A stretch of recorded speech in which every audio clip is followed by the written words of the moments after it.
오늘 우리가 함께 보실 하나님 말씀은 갈라디아서 5장 22절에서 23절과 마태복음 5장 9절의 말씀입니다. 같이 한 목소리로 합독하시겠습니다. 오직 성령의 열매는 사랑과 희락과 화평과 오래 참음과 자비와 양선과 충성과 온유와 절제니 이 같은 것을 금지할 법이 없느니라. 화평하게 하는 자는 복이 있나니 그들이 하나님의 아들이라 일컬음을 받을 것이며. 아멘. 우리 곁에 계신 성도분들과 함께 인사 나누겠습니다. 사랑하고 축복합니다. 부흥회 지나시고 조금 표정이 더 나아지신 것 같습니다. 한 번 더 인사하실 때 부흥회 때 배운 인사로 한 번 더 인사하겠습니다. 덕분에 행복합니다. 인상을 그렇게 쓰시고 덕분에 행복하다 그러면 아무도 안 믿습니다. 밝은 표정으로 그렇게 좀 인사해 주시면 좋겠어요. 함께 읽은 본문의 말씀을 가지고 성령의 열매 세 번째 시간 화평이라는 제목으로 말씀 나누도록 하겠습니다. 지난 부흥성회를 마치고 여러 성도분들께서 이런저런 피드백을 해주셨습니다. 좀 졸이는 마음으로 피드백을 기다렸는데 그래도 들려오는 이야기는 은혜 받으셨다고, 심령의 회복이 있으셨다고 해주시는 피드백이 많아서 참 감사했어요. 못 오신 분들은 유감이에요. 다음에는 기회를 안 놓치셨으면 좋겠어요. 강사를 선정하고 초청할 때 사실 담임 목사에게는 참 큰 부담이 있습니다. 왜냐하면 오시는 목사님이 우리 교회에 잘 맞아야 할 텐데 하는 염려도 되고요. 저는 은혜가 됐지만 또 왔을 때 은혜가 안 되면 어떡하나 이런 졸이는 마음이 있었어요. 오셨는데 그냥 첫날부터 빵빵 터뜨리시는 거예요. 성도분들도 은혜를 받으시고 제 마음이 참 기쁘고 감사했는데 어느덧 그런 생각이 들었습니다. 아, 이거 내가 강사를 잘 고른 게 아니고 기도를 많이 하셨구나. 우리 성도분들이 은혜를 사모하는 마음으로 기도하셨구나 하는 걸 제가 느낄 수가 있었어요. 기도 많이 하셨죠? 대답 소리가 작으신 거 보니까 찔리시나요? 기도 많이 하셨구나 하는 걸 느꼈어요. 또 하나님이 우리 교회를 사랑하시고 긍휼히 여겨주시는구나 하는 생각이 들었습니다. 물론 어떻게 다 좋으실 수만 있으셨겠어요. 또 아쉬운 부분들도 있으실 것이고 다른 관점도 있으실 수 있겠지만 넓은 마음으로 좀 이해해 주시고 그 다음 강사도 좀 기다려 주시면 좋겠어요. 다음에 또 부흥회 다른 강사님도 제가 한번 잘 찾아보려고 합니다. 들었던 부흥회 후기의 나눔 중에서 어떤 분들이 저에게 이런 피드백을 들려주셨어요. 강사 목사님을 만나고 보니까 목사님이 조금 더 잘 보입니다. 목사님이 평소에 말씀하셨던 게 어떤 배경에서 나왔는지 조금 더 이해가 돼서 더 기쁩니다 하시는 분들도 계셨습니다. 감사한 마음이 들었어요. 멘토로 여기고 이렇게 존경하는 목사님인데 또 이렇게 닮은 부분이 있어서 참 감사하구나 하는 생각이 들었고요.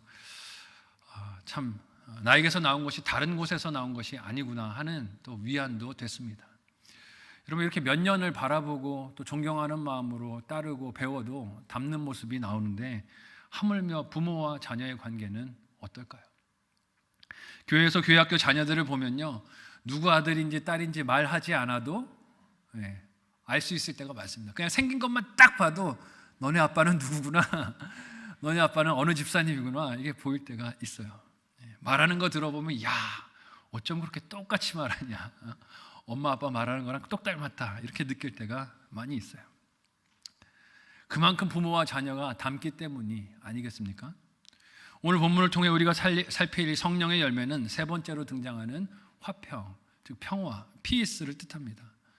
성경에서 우리는 하나님의 고유한 속성들을 만나게 돼요. 신학자들은 이 하나님의 속성들을 이렇게 양분해서 설명하기도 합니다. 하나는 공유적인 속성이고 하나는 비공유적인 속성이라고 말해요. 비공유적인 하나님의 속성은 어떤 것이 있을까요? 모든 것을 아시고 모든 것을 하실 수 있는 전지전능하심. 이것은 사람이 하나님을 따를 수 없는 하나님만의 속성이기도 합니다. 모든 곳에 계시다라고 말하는 무소부재하심. 어느 현장에나 계시는 하나님은 우리가 공유할 수 없는 하나님의 속성이죠. 그러면 하나님과 공유되는 우리의 속성은 무엇일까요? 그것은 하나님의 사랑, 그리고 하나님의 선을 우리에게 알게 해주셔서 양심을 통하여 무엇이 옳은 것이고 무엇이 틀린가 하는 것을 아는 선에 대한 양심, 친절과 자비와 화평과 온유 같은 것들이 하나님과 공유되는 속성이라 할 수 있을 것입니다. 그 공유되는 속성들 중에서 오늘 본문이 살피는 화평, 즉 평화가 있어요. 물론 사람들은 끊임없이 평화를 부르짖습니다. 그렇지 않습니까? 세상에서 평화를 원하지 않는 사람이 누가 있겠어요? 다 평화를 원한다라고 말합니다. 그렇게 평화를 부르짖으면서 어디로 치닫습니까? 갈등과 전쟁으로 치닫지요. 왜 그렇습니까? 그 평화의 중심에 자기가 있기 때문에 그렇습니다. 서로 평화의 조건으로 내세우는 것들이 다르기 때문에 사람이 주장하는 평화는 늘 혼잡스럽습니다. 그리고 거기에 갈등과 분열이 있는 것을 봐요. 전쟁도 그런 이유로 일어나는 것 아닙니까? 평화를 위해서 싸우는 것이다 라고 말하지만 항상 거기에는 전쟁과 갈등이 있어요. 그래서 진정한 평화는 오직 하나님만 주실 수 있는 줄로 믿습니다. 사람에게서는 진정한 평화가 나올 수 없어요. 그리고 그 하나님을 닮은 자녀들이 성령의 열매로 평화를 이 땅에서 맺어갈 때 갈등과 다툼이 충만한 이 세상을 하나님 나라로 회복해 갈 수 있을 줄로 믿습니다. 먼저 하나님이 만드시는 평화는 어떤 평화라고 하십니까? 첫 번째로 하나님의 평화는 인간의 죄를 사하신다고 말씀하세요. 하나님께서 사람을 창조하셨을 때 그 모습을 보시고 뭐라고 말씀하셨습니까? 보시기에 심히 좋았더라 라고 말씀하셨어요. 창세기 1장 27절에서 31절까지의 본문을 우리 한 목소리로 읽어보도록 하겠습니다. 같이 읽습니다. 시작. 하나님이 자기 형상 곧 하나님의 형상대로 사람을 창조하시되 남자와 여자를 창조하시고 하나님이 그들에게 복을 주시며 하나님이 그들에게 이르시되 생육하고 번성하여 땅에 충만하라 땅을 정복하라 바다의 물고기와 하늘의 새와 땅에 움직이는 모든 생물을 다스리라 하시니라. 하나님이 이르시되 내가 온 지면에 씨 맺는 모든 채소와 씨 가진 열매 맺는 모든 나무를 너희에게 주노니 너희의 먹을거리가 되리라. 또 땅의 모든 짐승과 하늘의 모든 새와 생명이 있어 땅에 기는 모든 것에게는 내가 모든 푸른 풀을 먹을거리로 주노라 하시니 그대로 되니라. 하나님이 지으신 그 모든 것을 보시기에 심히 좋았더라. 저녁이 되고 아침이 되니 이는 6째 날이니라. 아멘. 읽은 본문의 말씀에서 하나님은 사람을 하나님의 형상대로 그렇게 만드시고 창조된 사람이 하나님께서 만드신 다른 피조물들과 하나님의 뜻대로 관계를 이루는 그 모습을 보시기에 어떻다라고 평가하셨습니까? 심히 좋았더라라고 평가하셨습니다. 여러분, 이렇게 하나님 보시기에 심히 좋은 이것이 무엇입니까? 화평이에요. 평화, 샬롬입니다. 사람이 뜻하는 대로 원하는 일이나 관계가 잘 되는 것이 평화가 아니라 누구의 뜻대로 잘 되는 것이 평화입니까? 하나님의 뜻대로 잘 되는 것이 평화예요. 하나님의 뜻에 세상 만물이 순종하고 관계를 잘 이루는 것을 하나님은 평화라고 하십니다. 이 평화, 즉 화평은 반드시 관계성을 가지게 돼 있어요. 혼자만 살아간다면 이 화평이 필요합니까? 필요 없습니까? 필요 없지. 혼자 사는데 무슨 평화가 필요하겠습니까? 나 외에 다른 사람이나 존재가 있을 때 그 사이에 화평이라는 것이 이루어지거나 유지되거나 혹은 깨질 수도 있는 것입니다. 하나님은 사람을 만드실 때 분명하게 남자와 여자로 성을 나누시고 복을 주시며 피조물과의 관계에서도 생육하고 번성하여 땅에 충만하라 라고 말씀하셨어요.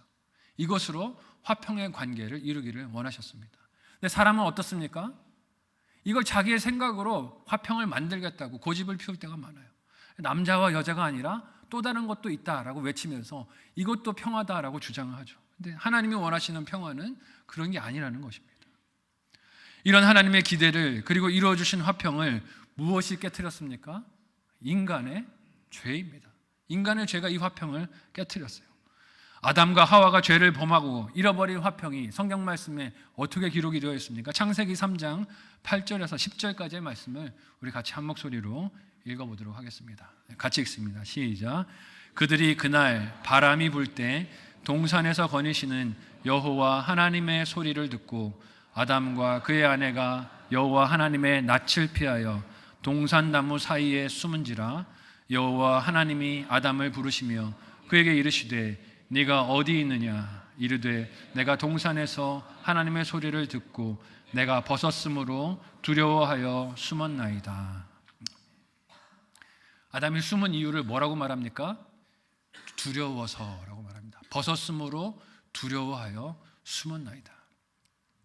하나님께서 보시기에 심히 좋았던 사람이, 하나님과의 관계에서도 평화를 누리던, 기쁨을 누리던 그 사람이 지금 죄로 인하여 무엇이 깨졌습니까? 평화가 깨졌습니다. 그러니 하나님을 향한 부끄러움이, 두려움이 생긴 것이죠. 그전에는 하나님을 만날 때, 그 음성을 들을 때 두려움이 없었습니다. 그런데 이 죄 때문에 두려움이 밀려들게 된 것이죠. 이렇게 죄가 사람에게 들어오니 하나님과 사이에서 평화가 깨졌고, 그러니 하나님의 낯을 어떻게 합니까? 피합니다. 그래서 숨습니다. 부르시는 음성이 사랑의 음성으로 들리는 게 아니라 두렵습니다. 평화가 깨진 인간은 하나님을 피할 자리를 찾습니다. 그리고 자기 손으로 만든 옷으로 평화를 얻어보려고 합니다. 그렇지만 가능합니까? 불가능했어요. 나무 잎으로 만들어 그렇게 자기 수치력을 가리려고 했던 그 평화는 불가능한 방법이었습니다. 진정한 평화는 오직 하나님만 주실 수 있으십니다. 믿으시기를 바라요. 하나님만 주실 수 있습니다. 그래서 하나님이 궁색하게 자기 방법으로 가리려고 한 그 죄의 문제, 부끄러움과 수치를 어떻게 아담과 하와에게 가려주셨습니까? 창세기 3장 21절의 말씀을 같이 한 목소리로 읽어보겠습니다. 함께 읽습니다. 시작. 여호와 하나님이 아담과 그의 아내를 위하여 가죽옷을 지어 입히시니라. 아멘.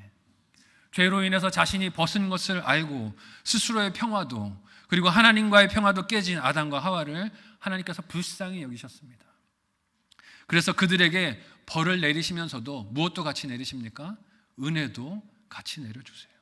그 은혜가 그들을 대신해서 다른 짐승을 희생시키고 가죽옷을 입히시는 은혜로 주어진 것을 봅니다.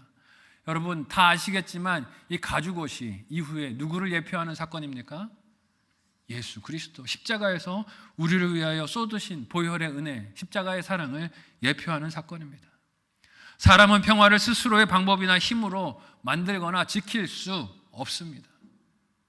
아무리 수단을 구하고 방법을 구해도 그 스스로의 방법으로는 평화를 만들어 지킬 수 없어요.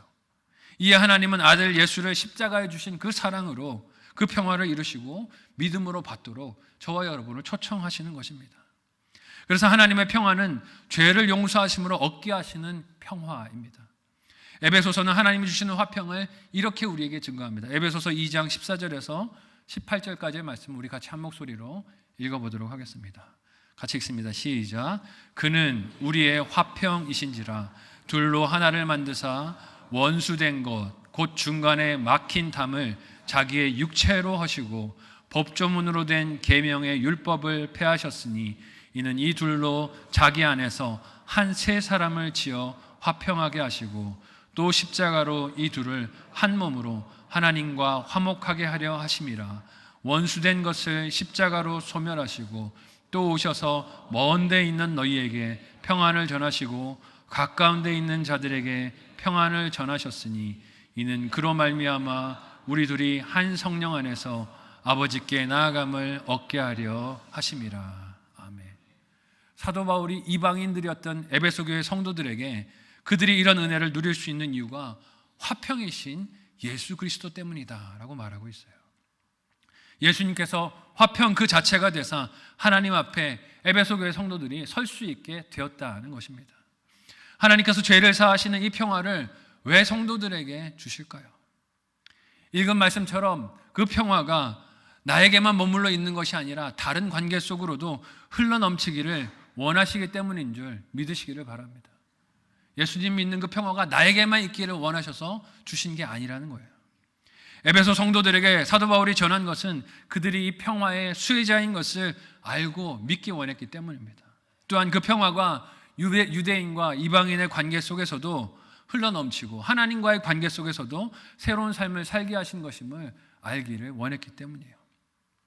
여러분 우리가 이렇게 하나님이 주신 평화로 새 사람이 된 것을 세상에 어떻게 표현할 수 있을까요?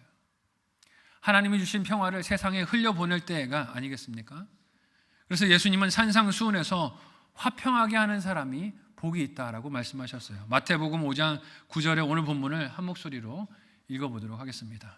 같이 읽습니다. 시작. 화평하게 하는 자는 복이 있나니 그들이 하나님의 아들이라 일컬음을 받을 것이며. 아멘. 세상이 복이라고 생각하는 것이 무엇입니까? 남과의 경쟁에서 이기는 것이요. 우리 수능 시험이 다음 주 목요일로 다가왔다고 하는데 세상이 말하는 복은 뭡니까? 내 수험생 아들, 딸이 남들보다 좋은 성적 받아서 좋은 대학교에 가고 명문에 가는 게 세상이 말하는 복이라고 생각합니다. 남들보다 더 많은 것을 쌓아두고 가지고 있는 것을 세상은 복이라고 여겨요. 하지만 예수님은 복이 뭐라고 말씀하십니까? 남과의 관계에서 화평하게 하는 것이 복이라고 하세요. 이유가 무엇입니까? 그 화평하게 하는 일이 자신이 하나님의 자녀가 됨을 보여주는 증거가 되기 때문이다라고 말씀하세요. 또한 이는 하나님께서도 그런 열매 맺는 이들을 자기의 자녀로 여기시고 불러주시기 때문이다라고 말합니다. 여러분, 하나님의 자녀가 되는 것보다 세상에 더 큰 복이 어디 있겠습니까?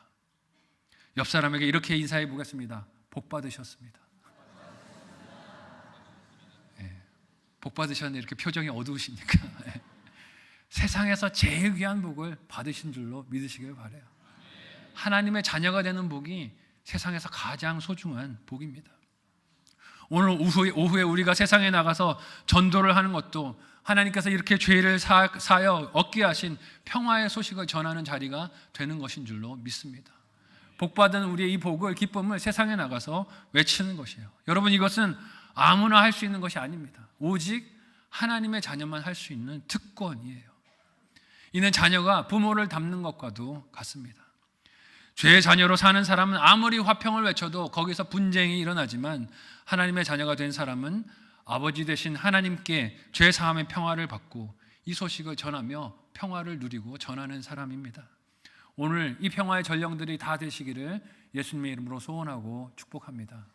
한번 생각하고 적용해 보시기를 바랍니다. 첫 번째 묵상 적용 질문을 드립니다. 너무 많다는 분들이 있어서 한 개만 드립니다. 한번 생각해 보시면 좋겠어요. 죄를 사하시는 하나님의 평화를 믿고 고백해야 할 나의 죄는 무엇입니까? 죄를 사하시는 하나님의 이 평화를 믿고 내가 하나님께 고백해야 될 죄는 무엇입니까? 죄 문제를 아담과 하와처럼 나뭇잎을 옷으로 만들어서 꽁꽁 싸매고 가리려고 하고 있는 것은 아닌지 돌아보시면 좋겠어요. 두 번째로 이 화평의 열매는 인내로서 맺어지는 성령의 열매인 것을 우리가 기억해야 합니다. 여러분, 우리가 일상에서 보는 과실수들이 열매들을 어떻게 맺습니까?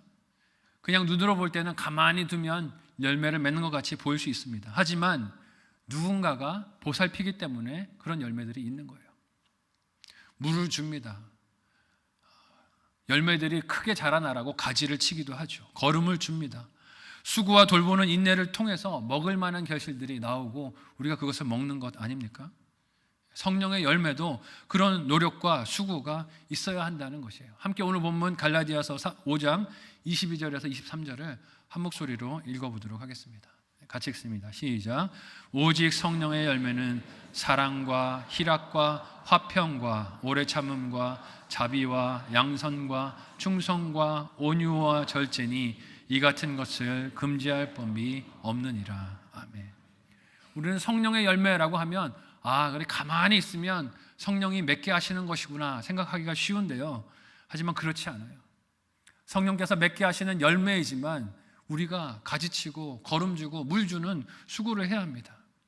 예수님께서 맺으신 화평의 열매 십자가를 생각해 보십시오. 어떻게 예수님께서 그 열매를 맺으셨습니까? 십자가를 지시기까지 예수님은 땀방울이 핏방울이 되도록 뭐 하셨습니까? 기도하셨어요. 기도. 부흥 강사님이 이번에 오셔서 좋은 것을 얻으려면 뭐 해야 한다고 말씀하셨습니까? 벌써 까먹으셨습니까? 기도해야 된다고 말씀하셨어요. 기도로 인내로 기도함으로 좋은 것은 받는 것이라고 말씀하셨습니다. 기도해야 한다는 거예요. 성령의 열매 맺기 위해서 기도해야 합니다. 피하고 싶은 유혹과 두려움을 마주해서 싸우는 분투의 과정도 있어야 합니다. 예수님이 이러하셨는데 그의 발자취를 따라가는 제자들은 오죽하겠습니까? 예수님을 닮아야 하는 우리도 마찬가지 아니겠습니까? 화평의 열매를 맺는 것은 자기 십자가를 지고 예수님의 걸음을 따라가는 것을 뜻합니다. 이 길에 열매를 맺지 못하게 하는 시험과 조롱과 모욕의 말들이 찾아와요. 화평의 열매를 맺으려고 하니까 이 화평을 깨는 분쟁의 유혹들이 찾아옵니다. 예수님께서 십자가에 달리셨을 때 이를 바라본 사람들이 했던 말이 무엇입니까? 마태복음 27장 39절에서 42절까지의 말씀을 우리 같이 한 목소리로 읽어보겠습니다. 같이 읽습니다. 시작. 지나가는 자들은 자기 머리를 흔들며 예수를 모욕하여 이르되 성전을 헐고 사흘에 짓는 자여, 네가 만일 하나님의 아들이거든 자기를 구원하고 십자가에서 내려오라 하며, 그와 같이 대제사장들도 서기관들과 장로들과 함께 희롱하여 이르되 그가 남은 구원하였으되 자기는 구원할 수 없도다. 그가 이스라엘의 왕이로다. 지금 십자가에서 내려올지어다. 그리하면 우리가 믿겠노라. 여러분, 예수님이 사람들의 이런 말들을 들으며 어떤 심경이셨을까요? 지금 십자가에 달리심은 그들과 하나님 사이의 평화를 이루시기 위하여 주신 사명에 순종하고 계신 것 아닙니까? 평화를 주시기 위해서 예수님이 지금 십자가를 지시고 계세요. 그들을 사랑하셔서 십자가를 지고 계세요. 그런데 이 순종을 방해하는 도전이 어떻게 찾아옵니까? 코앞에서 마음을 격동하는 말로 찾아옵니다. 빈정거리는 말로 찾아옵니다. 조롱하며 모욕하는 말로 찾아옵니다. 그런데 이런 갈등과 어려움들이 우리 일상생활과 신앙 여정에서도 있지 않습니까? 말씀을 듣고 은혜를 받았어요. 그래서 이 깨진 관계를 내가 좀 회복해야 되겠다. 내가 화해하는 전화, 사과하는 전화를 좀 해야 되겠다 하고 전화를 들면 상대방의 그 사과를, 화해를 받아주면 좋겠는데 시험이 어떻게 찾아옵니까? 전화를 했더니 상대방에서 무슨 사과라고, 필요 없다고 전화를 딱 끊어버리는 시험으로 찾아옵니다. 어떤 사람에 대해서 험담하는 자리가 있어서 내가 그 자리에 있으면서 마음이 불편하고 찔림이 되어서 대화의 주제를 바꾸려고 하거나, 우리 이러지 맙시다, 남을 험담하는 말 하지 말고 좀 다른 이야기를 합시다 라고 얘기를 하면, 그래요, 우리가 잘못했습니다 하고 반응을 해주면 좋겠는데 뭐라고 반응을 합니까? 너라고 별로 다를 게 있냐? 야, 너도 똑같잖아. 우리랑 같이 똑같이 남 험담하면서 좀 재밌게 얘기하자 라고 빈정거리지 않습니까? 핀잔하는 소리를 듣기도 합니다. 평화의 열매를 맺으려고 노력을 하는데 오히려 평화가 깨지는 상황 앞에 우리가 설 때가 많다는 것이죠. 화평을 성령의 열매로 맺는 과정은 이런 시험과 도전들이 빈번하게 찾아옵니다. 이 시험을 만날 때 어떻게 우리가 화평의 열매를 맺을 수 있을까요? 예수님은 사람들의 그런 폭언과 조롱을 하나님의 용서와 긍휼을 구하는 기도로 승리하신 것을 봅니다. 누가복음 23장 34절의 말씀을 우리 같이 한 목소리로 읽어보도록 하겠습니다. 같이 읽습니다. 시작. 이에 예수께서 이르시되 아버지, 저들을 사하여 주옵소서. 자기들이 하는 것을 알지 못함이니이다 하시더라. 그들이 그의 옷을 나눠 제비 뽑을세. 아멘. 생명을 주시는 사랑을 알지 못하고 조롱하며 비웃는 군중들이었지만 예수님은 그 조롱을, 폭력을, 잔인함을 인내와 용서로 반응하시고 받으십니다. 어떻게 그러실 수 있으셨을까요? 사람들의 도발과 공격의 언어들보다 평화를 이루시려는 하나님을 더 사랑하고 바라보셨기 때문인 줄로 믿습니다. 이런 화평의 열매는 예수님을 따르는 제자들의 삶에도 그대로 맺어지는 것을 볼 수 있어요. 그래서 스데반 집사님도 순교를 당하시면서 예수님은 꼭 닮은 기도를 이렇게 드리지 않습니까? 사도행전 7장 59절에서 60절 말씀을 우리 같이 한 목소리로 읽어보겠습니다. 함께 읽습니다. 시작. 그들이 돌로 스데반을 치니 스데반이 부르짖어 이르되 주 예수여 내 영혼을 받으시옵소서 하고 무릎을 꿇고 크게 불러 이르되 주여 이 죄를 그들에게 돌리지 마옵소서, 이 말을 하고 자니라. 아멘. 스데반 집사님의 순교 모습 속에서도 우리가 알 수 있는 것은 그의 시선이 돌로 치는 사람들에게 가 있는 것이 아니라 하나님의 영광과 그 곁에 계신 예수님께 시선이 가 있는 것을 봅니다. 사도행전 7장 55절에서 56절에 그 시선이 가 있는 내용이 등장하고 있어요. 같이 한 목소리로 읽어보도록 하겠습니다. 함께 읽습니다. 시작. 스데반이 성령 충만하여 하늘 우러러 주목하여 하나님의 영광과 및 예수께서 하나님 우편에 서신 것을 보고 말하되 보라 하늘이 열리고 인자가 하나님 우편에 서신 것을 보노라 한대. 아멘. 하나님께서 주신 화평을 깨트리기 위해서 온갖 폭력과 적대적인 언행들이 스데반 집사님에게 달려들고 있었습니다. 성령의 열매인 화평을 맺으신 예수님과 스데반 집사는 그 시선이 어디에 가 있었습니까? 사람들이 아니라 하나님께 가 있었어요. 나를 위하여 십자가에서 피 흘리신 예수 그리스도께로 스데반 집사님의 시선이 가 있었습니다. 하나님께 그 시선이 가 있을 때 날아드는 비수와 같은 말들, 폭력들, 화평을 깨뜨리고 갈등을 일으키려고 달려드는 유혹들을 용서로, 긍휼로 이길 수 있었습니다. 그런 인내가 화평을 열매로 맺어지게 한 것을 오늘 말씀을 통하여 우리가 기억해야 할 것입니다. 여러분, 화평을 깨뜨리는 도전과 공격들은 교회 공동체의 내부와 외부를 가리지 않고 찾아옵니다. 어찌 보면 교회 내부에서 서로를 비난하고 비판하게 만드는 공격들이 더 교묘하고 집요하게 찾아오는 것은 아닌지 모르겠어요. 그래서 그 시선을 예배 받으시는 하나님께 두게 만드는 게 아니라 자꾸 누구를 보게 만듭니까? 나랑 불편한 사람을 보게 만듭니다.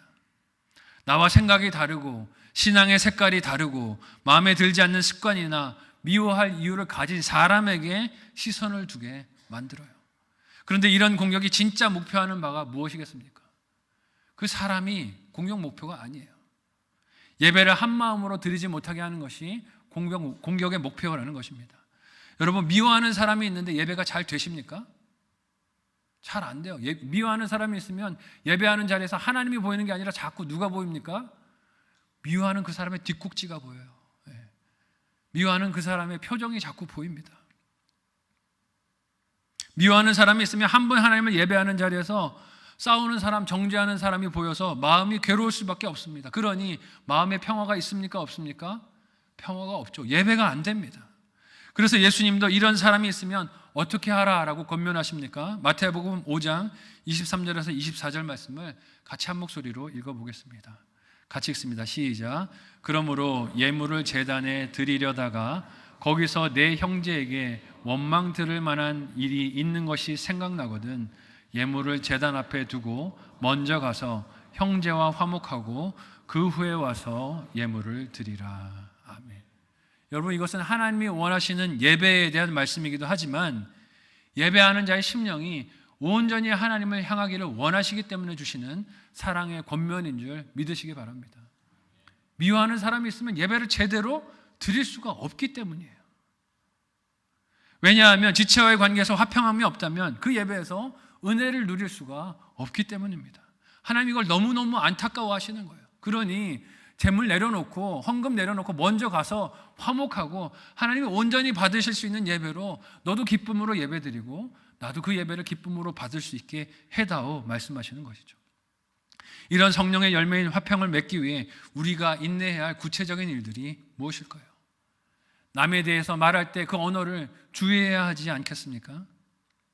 사과해야 할 일이 있을 때 차일피일 뒤로 미루지 말고 속히 가서 사과하고 그 관계를 풀어야 하지 않겠습니까? 다른 사람에 대한 불만이나 좋지 않은 감정이 있을 때 제3자를 찾아가서 이렇더라 저렇더라 소문을 퍼뜨리는 게 아니라 직접 그를 찾아가서 대화하고 풀면서 함께 기도하며 존중하는 관계로 그 문제를 풀어야 하지 않겠습니까? 예수님은 이런 관계를 어떻게 해결하라고 말씀하십니까? 마태복음 18장 15절에서 17절까지의 말씀을 한 목소리로 읽어보도록 하겠습니다. 같이 읽습니다. 시작. 내 형제가 죄를 범하거든 가서 너와 그 사람과만 상대하여 권고하라. 만일 들으면 내가 내 형제를 얻은 것이요 만일 듣지 않거든 한두 사람을 데리고 가서 두세 증인의 입으로 말마다 확증하게 하라. 만일 그들의 말도 듣지 않거든 교회의 말하고 교회의 말도 듣지 않거든 이방인과 세리와 같이 여기라. 아멘. 갈등이 있을 때 개인적으로 먼저 찾아가서 대화하고 내가 마음이 이렇게 상했어요. 이렇게 불편한 일이 있었어요. 우리 말씀 앞에서 풉시다 라고 권면하라는 것이에요. 딴 사람 찾아가서 이 사람이 저랬어요 하고 소문 퍼뜨리지 말고 그렇게 찾아가서 함께 한 신앙 안에 푸는 노력과 시도를 하라는 것입니다. 그런데 이게 쉽습니까? 쉽지 않죠. 어렵습니다. 인내가 필요해요. 이런 관계를 이루어가는 일에 인내가 반드시 따릅니다. 오래 참고 견디는 과정들이 필요해요. 힘들지만 그러나 이것이 성령의 열매이며 하나님을 닮은 모습이기에 그렇게 인내할 가치가 있는 줄로 믿습니다. 지금 우리가 사는 시대가 어떻습니까? 사회가 어떻습니까? 많은 갈등과 다툼이 첨예하게 대립하고 있습니다. 오늘도 말씀을 전하러 오기 전에 어제 무슨 뉴스가 있었나 봤는데 주말에 광화문 앞이 난리가 났습니다. 서로, 오늘 장로님도 기도해 주셨지만 여와 야가 나뉘어서 서로를 향해요, 너만 없으면 이 세상이 좋을 세상이다라고 부르짖고 싸우고 다투고 있어요. 서로가 평화가 필요하다고 말하지만 이렇게 갈등하고 다투고 있는 이 세상에서 화평을 잃어버리고 있는데, 교회 공동체가 성령의 열매인 화평을 교회 안팎으로 맺어야 할 시급한 때인 줄로 믿습니다. 우리가 싸워야 할 때가 아니에요. 분열해야 할 때가 아닙니다. 이때 성령의 열매인 화평을 세상에 보여줘야 할 때입니다. 성도들이 예배하며 사랑하는 하나님을 분명히 세상에 선포해서 나타내는 전도가 저와 여러분에게 있으시기를 소원하고 축복합니다. 이 화평의 열매를 맺지 못하게 하는 시험과 시련들이 많이 찾아옵니다. 화평의 열매를 맺으려고 하니 이 화평을 깨는 시험과 도전들이 찾아와요. 자꾸 갈등 상황이 생기고 시험 드는 상황이 생기고 내 마음을 어렵게 하는 관계들이 찾아오는 것이죠. 하지만 이걸 잘 넘어갈 때 무슨 열매를 맺습니까? 화평의 열매, 평화의 열매를 맺는 것입니다. 하나님을 바라보며 인내로 이 평화를 결실하는 저와 여러분 모두가 되시기를 예수님의 이름으로 간절히 소원하고 축복합니다. 한번 생각하고 적용해 보시기를 바랍니다. 마지막 묵상 적용 질문을 드립니다. 첫 번째는요, 지금 겪고 있는 갈등과 분열이 있으십니까? 화평을 위해서 어떤 노력을 할 수 있을까요? 생각해 보시고 적용해 보시면 좋겠고요. 두 번째, 나의 예배는 하나님께 드려질 만한 것입니까? 나의 예배는 하나님께 드려질 만한 것입니까? 먼저 화목해야 할 사람은 누구일까요? 하나님 예배하는데 내 마음을 지금 불편하게 하고 있는 그 사람, 하나님이 화목하라고 보내시는 그 사람이 누구인지 생각해 보시고 적용해 보시면 좋겠습니다. 성령의 열매 중에 하나는 화평, 평화라고 하십니다. 이 화평은 죄를 사하시는 하나님만이 그 근원이 되신다라고 말씀하세요. 자녀된 성도들은 인내로 그 화평의 열매를 받아 열매를 맺는 인생을 산다고 하십니다. 과거 한때 찬양대로 섬겼던 그때 성 프란체스코의 평화의 기도라는 찬양을 배우며 많이 은혜 받았던 기억이 납니다. 찬양의 가사, 선율에 은혜를 많이 받고 와, 평화가 이런 것이구나 하고 깨우침을 얻었던 그런 시간들이 기억이 나요. 그 찬양의 가사를 오늘 설교의 마지막으로 여러분에게 들려드리고 오늘 말씀을 마치려고 합니다. 여러분이 가사를 생각해 보시고 집에 가셔서 유튜브로도 한번 이 찬양을 들어보시면 좋겠어요. 제가 가사를 읽어드리겠습니다. 주여 나를 평화의 도구로 써주소서. 미움이 있는 곳에 사랑을, 상처가 있는 곳에 용서를, 분열이 있는 곳에 일치를, 의혹이 있는 곳에 믿음을 심게 하소서. 오류가 있는 곳에 진리를, 절망이 있는 곳에 희망을, 어둠이 있는 곳에 광명을, 슬픔이 있는 곳에 기쁨을 심게 하소서. 위로받기보다는 위로하며, 이해받기보다는 이해하며, 사랑받기보다는 사랑하며, 자기를 온전히 줌으로써 영생을 얻기 때문이니 주여 나를 평화의 도구로 써 주소서. 저와 여러분의 삶이 이 평화의 도구가 되시기를 예수님의 이름으로 소원하고 축복합니다. 합심해서 함께 기도하겠습니다. 오늘 말씀을 기억하며 기도하실 때 죄를 사하시는 하나님의 평화를 믿음으로 받아 누리는 내가 되게 도와주옵소서. 죄 문제를 하나님 앞에 가리려고 전전긍긍하지 않게 하여 주시고 죄를 사하시는 하나님께 솔직한 마음으로 고백하고 아뢰어드리며 이 평화를 누리게 하여 주시고 화평케 하는 이 사명을, 하나님 자녀된 사명을 세상에 나아가 감당하는 우리가 되게 도와달라고, 인내로서 잘 감당하며 성령의 열매인 평화를 맺도록 도와달라고 합심하여 함께 간절한 마음으로 기도하시겠습니다.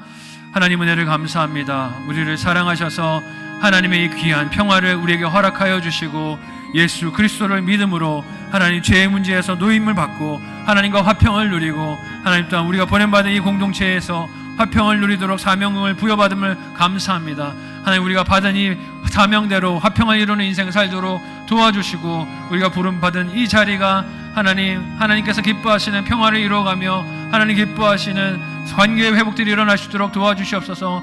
온통 세상의 갈등과 분열로 치닫고 있는 이때 우리 교회가 화평함으로 복음 증거의 사명을 감당하게 하여 주시고, 오늘도 나아가 평화의 전령으로 이 복음을 증거할 때 안타까운 영혼들이 주님 품에 돌아오게 하시는 큰 은혜 더하여 주옵소서.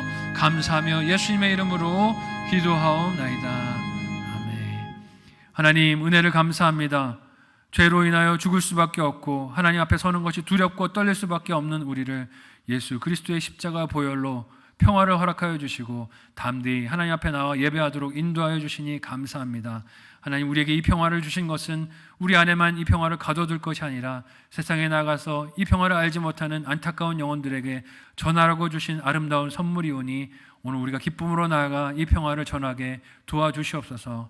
온통 갈등하며 분열하며 미워하고 반목하는 이 세상에 하나님 주신 평화의 복음을 기쁨으로 전하는 영광의 사명 잘 감당하는 우리가 되게 도와주옵소서. 감사하며 예수님의 이름으로 기도하옵나이다. 아멘.